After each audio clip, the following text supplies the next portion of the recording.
All right, everybody, welcome. I'm going to show you quickly how to do kind of like a Andy Warhol styled portrait. As you can see, I've got a photograph here of myself already opened up in Pixlr with my like little tiny, what I call Donald Trump hands right here. Yeah. Okay, so I'm going to come over here. I'm going to unlock my photograph, just double clicking on that lock icon. And I am going to duplicate it down here. See that right there? Click on that. And I'm just going to work basically on this background copy. I'm going to keep the original back there just in case anything goes wrong and I need to refer back to that image. But hopefully nothing will happen. But yeah, so I'm going to get rid of this background and everything that's around me.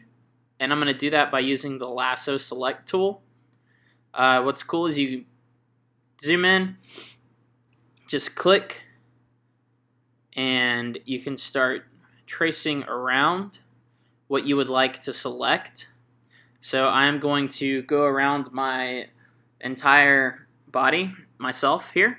But just to show you something really quick, in case like you are clicking and dragging around and you accidentally let go, if you can see that, I've got those little marching ants, those little like moving dashes, showing that just my head is selected, so just that shape is selected. But I've got to get the rest of me selected. If you accidentally let go too early or close it off before you've gotten the whole thing done, don't worry, it's okay. You can't just click and start going again with the lasso tool because you see it makes a whole new selection. So what you need to do is hold down Shift and you'll start tracing around, and it just adds it to it just like that. So you can see as I held down Shift and traced around that new section, it added it to exactly what was selected. So I'm going to do a quick selection around myself. One way to tell that it's going to add to that selection while you're holding down Shift is if you notice the little moving dashes, they stay still. Meaning that you're adding to that selection. Alright, so I got myself selected. What I'm going to do now is go up to Select and Invert Selection, or I can press Control-I if I want to do that keyboard shortcut. I'm going to do that, make sure I'm on the right layer, and hit Delete. So let me turn off that background image, and as you see now, that entire background is gone. Alright, so I'm going to go over here to Select, Deselect, or Control-D, whatever you would like to do. But you see I still got like a little bit of that photograph up there, so I'm going to zoom in. And I'm just going to use the lasso tool to kind of go around that and clear that out. Just get rid of it. There we go. So this is just myself, and this is all you're going to need for the Andy Warhol portrait. So the next thing, I'm going to come up to Adjustment, and then I'm going to go down to Threshold, and this is going to give us that Andy Warhol poster-like effect. We got to slide it around. Usually it shows up. Let me hit Apply. Okay, so I'm having a little bit of a technical difficulty here. Give me a second. I think I've got to restart Pixlr. Yeah, so I had to restart Pixlr. For some reason, the threshold wasn't working.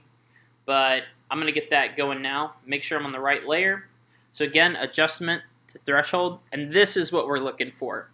It's basically going to turn yourself into like a black and white image.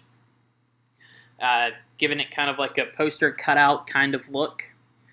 So you want to get it not here. About, not there, no. Here. Where you can still kind of like see facial features. And different photographs are going to do it differently depending on how much light and shadows are in that image. So once you get it where you want it, you just click Apply. And this is basically, like halfway done. It's your base point, so we're going to make a new layer. Click on that plus sign, make sure it's empty. Because on here, this is where we're going to put in the color for like the skin, for the clothing, for that like different random accessories, items that you might have. So I'm going to come over here, I'm going to grab the brush tool, and I'm going to change that color to just like a bright, kind of like fun color. Like Andy Warhol's portraits, there are these bright, bold colors. Skin tone wasn't really like an actual skin tone color. So yeah, next thing I'm going to do, I'm going to go here where it says blend mode. I'm going to click on multiply. And the way that you pull that up is just clicking those little 3 dots on the side of the layer. And you see when I have it on blend mode, I paint, and basically it makes the color transparent, but not to where it's like completely see-through. Everything that's like a dark black will show through, and you can paint on top of the black, but it doesn't show up. The color only shows up when you put it on the white areas. But yeah, so the brush I'm using right now, it's a little soft. It's got that kind of like hazy, soft airbrush look to it. I'm actually going to change that both with the brush and the eraser. I'm going to come down here and get this kind of like hard edge brush tool. And you see it doesn't make it as airbrushy. That airbrush it's great if you want to do like a graffiti style looking stencil portrait, but that's not quite what we're doing. So I'm going to get it with that harder edge. So yeah, I'm just going to go ahead, speed this up a little bit while I am filling in the color for everything. As you can see, I'm just taking the brush tool, clicking around, filling it in with all these different colors, kind of outlining here, especially on the skin. And then I'm going to come up here and make the brush a little larger so it can fill in like bigger spaces really quick. Get it where I like it. Start changing all different colors. I don't know why the dictionary keeps popping up. It's really annoying. Apparently I'm supposed to be learning some other things today. But yeah, so I'm going to come in everywhere that's white. I'm going to change the colors, give myself some purple hair. Gonna make the hat kind of like this really bright like pink, going all the way around. Use this. You can also use the lasso tool to make selections in like certain small areas that you can just fill in only that area with the brush. As you can see, I'm going around the sunglass strap. I don't want it to really get onto anything else, so I'm drawing around. And then that way when I paint in there, it only fills in what I selected. And it's the same thing with my sunglasses. So I'm going to go in, fill those in. Now I'm just going to finish this out. So yeah, this is a really cool way to make like a digital version of like a Andy Warhol portrait. This is what you're going to be doing for like the rest of the week. Is using Pixlr in this sense to make it. For some reason I had like a little bug here, yeah. So I had to get the brush working. Pixlr sometimes has like a few issues, but you can always save your image and go back to it. Alright, so there we go. I filled it in with color, sticking to those bright pop art kind of colors. I'm going to make a new empty layer. It's going to put it at top, so I'm going to have to click and drag it down behind my black and white image. This is going to be our background. So what I'm going to do is I'm going to grab a color. I'm going to kind of play around until I find one that I really like. I'm going to come over here, grab the fill tool, and then all I'm going to do is just click. The purple's cool, but it kind of blends in with my hair. I'm not a big fan of that. So I'm going to find myself a different color. Maybe kind of like a bright teal turquoise-ish like color. And I'm going to keep that.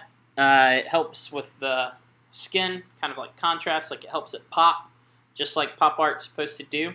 So really use those bright colors against each other to make them stand out. And I'm just going to save this image. I'm going to title it Warhol-portrait. Hit download. You can see it's downloading down there. So it'll be ready in a few seconds. I'm going to close that out. And that's it. That's all you need to do today. Now some of you have been asking how to turn in items in Google Classroom, or at least how to attach this image once you've got it there. So I'm going to show you how to do that. I'm just going to go to Classroom real quick, pull that up, right, got to go through leaps and bounds, and let's see, load, here we go. I'm just going to go Art 4, This is the first one that's right there. So click that. I'm going to go to classwork. Let's go to an assignment. Let me go to view assignment and the instructions. So when you're in here, down at the bottom, you should see like an area that says attach. And you'll just attach file from your computer. You'll upload it and you'll hit turn in, and that'll be that. If you have any questions, please email me, reach out to me, and I will be glad to help you. And have a great day, everybody.